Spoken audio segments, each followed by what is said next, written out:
Assalamualaikum warahmatullahi wabarakatuh. Kami dari kelompok 1 kelas 3B akan membahas materi mengenai sumber daya lahan. Dengan beranggotakan yang pertama ada Irfan Yazid Nuriski, Reza Heliawati, Muhammad Rizky Setiawan, Reva Lina Tria Aranda, Mutia Agusti, Rizky Ramadan. Latar belakangnya, sumber daya lahan merupakan aset berharga bagi keberlangsungan hidup manusia dan ekosistem di Indonesia. Dengan keanekaragaman hayati dan potensi alam yang melimpah, pengelolaan sumber daya lahan menjadi isu yang cukup penting. Dengan memahami potensi dan permasalahan yang ada, kita diharapkan dapat memberikan kontribusi dalam merumuskan kebijakan dan strategi yang lebih baik dalam pemanfaatan sumber daya lahan di Indonesia. Tujuannya yang pertama yaitu untuk mengetahui potensi sumber daya lahan di Indonesia. Yang kedua, untuk mengetahui solusi dan strategi dalam permasalahan sumber daya lahan di Indonesia. Baik, di sini saya akan menjelaskan mengenai data potensi dan permasalahan. Apabila kita lihat berdasarkan data Badan Pusat Statistik pada tahun 2005, luas lahan pertanian Indonesia sekitar 70,20 juta hektar, sebagian besar berupa lahan perkebunan seluas 18,50 juta hektar, tegalan seluas 14,60 juta hektar, dan lahan tidur seluas 11,30 juta hektar, dan yang terakhir yaitu sawah dengan luas 7,90 juta hektar. Seiring dengan berkembangnya zaman, perluasan lahan pertanian itu mengalami kemajuan dan kesehatan yang sangat tinggi, yaitu contohnya pada lahan perkebunan yang terjadi pada tahun 1986. Lahan perkebunan itu semulanya adalah mempunyai luasan 8,7 juta hektar menjadi 18,50 juta hektar pada tahun 2007.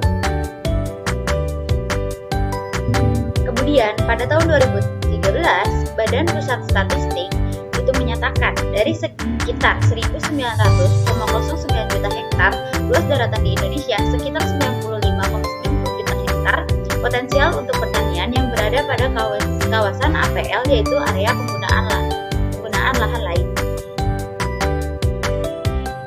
HPK, hutan produksi terbatas, dan HP, hutan produksi.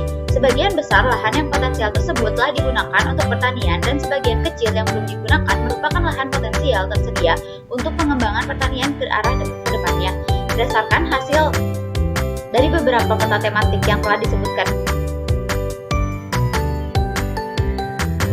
lahan potensial tersedia untuk pertanian seluruhnya adalah seluas 34,58 juta hektar, terdiri atas lahan tersedia untuk pangan lahan basah seperti sawah sekitar 7,38 juta hektar, tanaman pangan lahan kering sekitar 7,36 juta hektar, tanaman sayuran dataran tinggi sekitar 0,15 juta hektar, tanaman hortikultura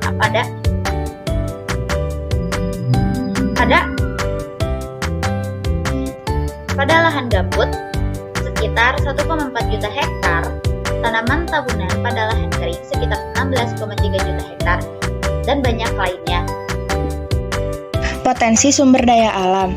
Lahan potensial untuk pertanian adalah lahan yang secara biofisik, terutama dari aspek topografi atau lereng, iklim, sifat fisik, kimia, dan biologi tanah sesuai atau cocok dikembangkan untuk pertanian.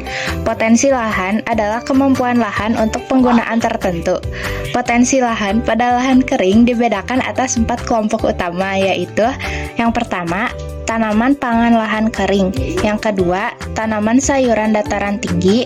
Yang ketiga, tanaman tahunan termasuk buah-buahan. Dan yang keempat, peternakan atau padang penggembalaan. Lahan basah non-rawa adalah berdasarkan landform dan sifat tanah dan tidak mengalami genangan dalam waktu yang relatif agak lama. Landform yang termasuk dalam lahan basah non-rawa adalah selain landform untuk lahan kering, landform rawa pasang surut, landform rawa lebak, dan landform gambut. Potensi sumber daya lahan ditentukan oleh beberapa faktor, diantaranya karakteristik tanah dan bahan induk, topografi, dan juga iklim.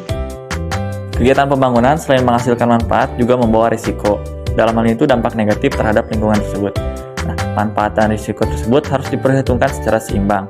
Dampak negatif juga harus dapat ditekan menjadi minimal atau jika mungkin dihilangkan sama sekali. Sedangkan manfaat harus ditingkatkan agar kegiatan pembangunan berdampak optimal terhadap lingkungan sekitarnya, termasuk biofisik. sosial, dan ekonomi. Nah, kegiatan pembangunan yang berpotensi menimbulkan dampak terhadap degradasi lahan antara lain adalah kegiatan deforestasi, industri, pertambangan, perumahan, dan kegiatan pertanian. Apabila kegiatan tersebut tidak dikelola dengan baik, maka mengakibatkan terjadinya degradasi lahan pertanian yang mengancam keberlanjutan usaha tani dan ketahanan pangan. Selanjutnya ada solusi dan strategi.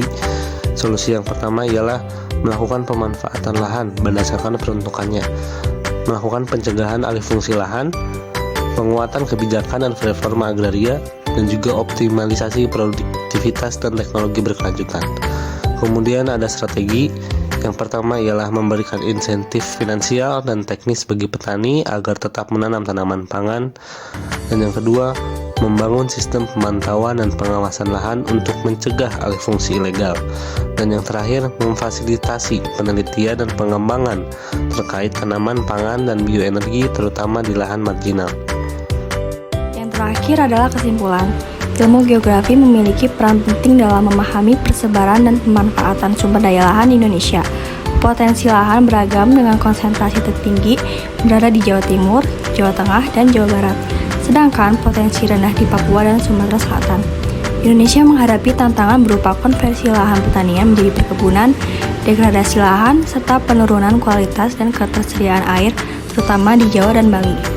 Untuk mengatasi hal tersebut, diperlukan strategi pengelolaan berkelanjutan melalui kebijakan pengurangan alih fungsi lahan, optimalisasi teknologi pertanian, dan penelitian pengembangan lahan di Indonesia Timur untuk menjaga ketahanan pangan dan keseimbangan ekosistem.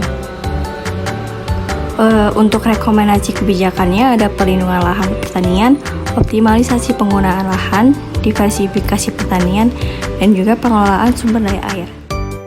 Sekian dari kami, terima kasih. Wassalamualaikum warahmatullahi wabarakatuh.